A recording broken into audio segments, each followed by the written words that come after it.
The Siege of Sangin was a military engagement which occurred between June 2006 and April 2007, between Taliban insurgents and the British Army, during the war, in Afghanistan.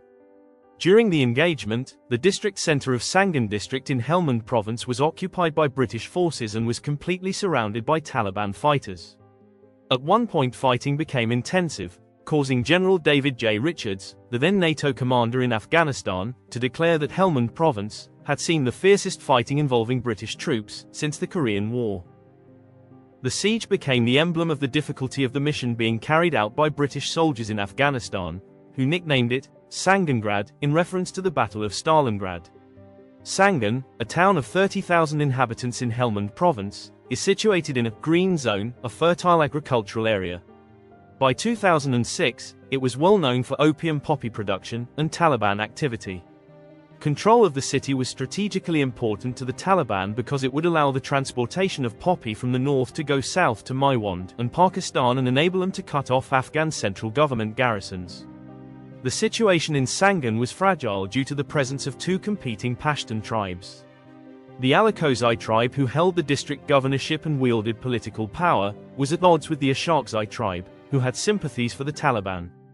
This volatile situation made Sangin a prime target for internal divisions that could be exploited by the Taliban.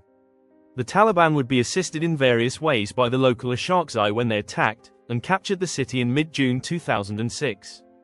When the Taliban seized control of Sangin, they viciously targeted the family of the district governor, Alakozai Dad Muhammad, killing 33 members, including his influential brother, who had previously held the same office. One resident described the horrific account. The fight started after Amir Dad Muhammad Khan's brother was killed and the situation worsened with more than 50 supporters of Amir Dad Muhammad killed in one day. The district office was seized, forcing the new district governor to leave. Soon after there was general fighting and bombings. Several incidents involving coalition troops had already occurred in that sector. On the 13th of June 2006 a US convoy was ambushed north of Sangin, on the road to Musa Kala.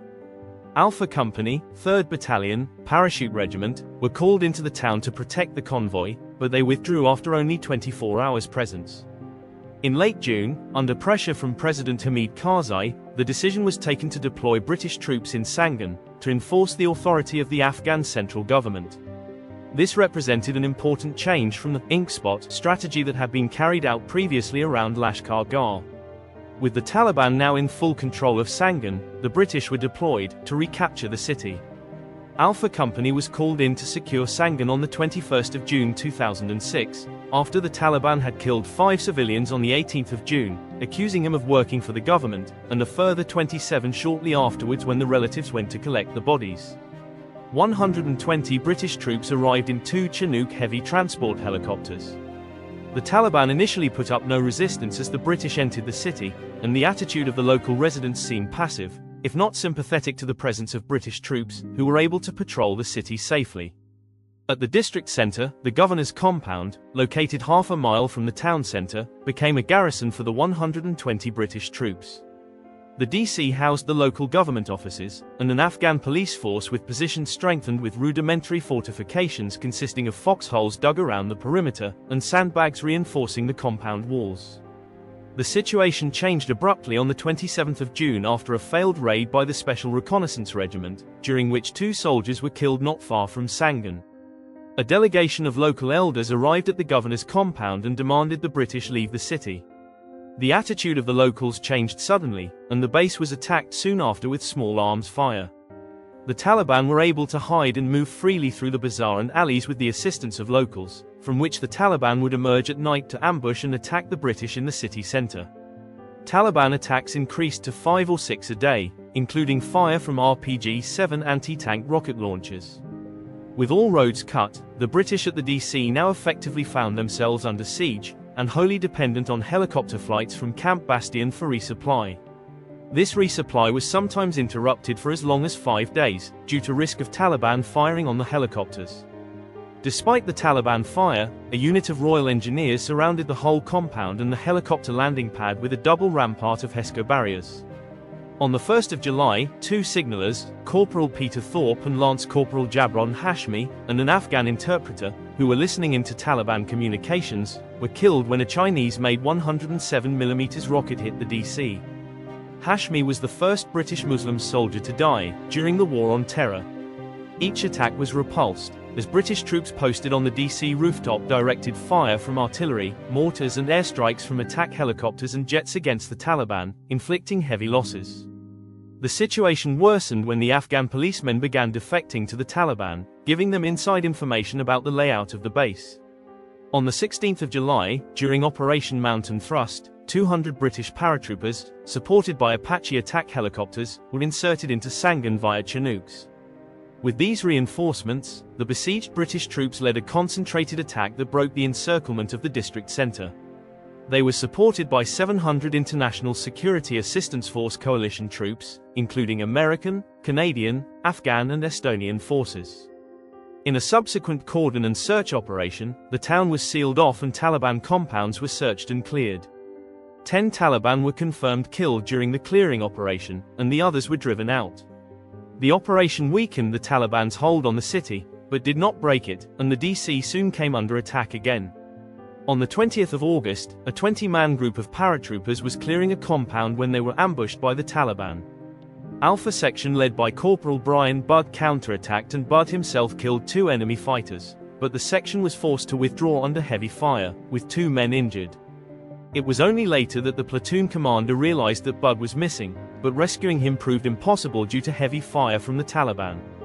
The company commander, Major Jamie Loden, organized a relief force cobbled together from various units, including elements of the Royal Engineers and 2 Royal Military Policemen who happened to be in Sangin. Supported by the fire of 2 Apache helicopters, the British finally rescued Budd an hour after he had been hit, but it was too late to save him, and he died of his injuries. For his bravery during this action, Corporal Budd was posthumously awarded the Victoria Cross, the highest distinction in the British Armed Forces. The paratroopers were later replaced by 3 Commando Brigade, initially with Kilo Company 42 Commando Royal Marines, then C Company 2nd Battalion the Light Infantry. After a relatively quiet tenure, Lima Company 42 Commando took up the mantle for a brief time before handing over the effort to C Company 2nd Battalion, Royal Regiment of Fusiliers. A severe spike in violence took place with 29th Commando Regiment Royal Artillery's fire support teams, then providing fire support to the infantry, sustaining 3 killed in action in less than a week. Mike Company's short but bloody tenure saw them relieved in March 2007 by C Company Group, 2nd Battalion, Royal Regiment of Fusiliers. In their first 20 days in Sangin, the Fusiliers were attacked 79 times. In April 2007, more than 1,000 coalition troops took part in Operation Silver, with the objective of relieving Sangin. NATO gave advance warning of the coming assault by dropping leaflets, and by word of mouth via the town elders, who were tasked with spreading the word. U.S. troops from 1st Battalion, 508th Parachute Infantry Regiment, 82nd Airborne Division launched a heliborne assault at various locations, approximately 5 kilometers south of the district center. Augmented with elements of the Afghan National Army, advanced north and pursued enemy forces to positions north and east of the district center. Simultaneously, a column of armored transports with 250 Royal Marines from 42 Commando attacked from the north.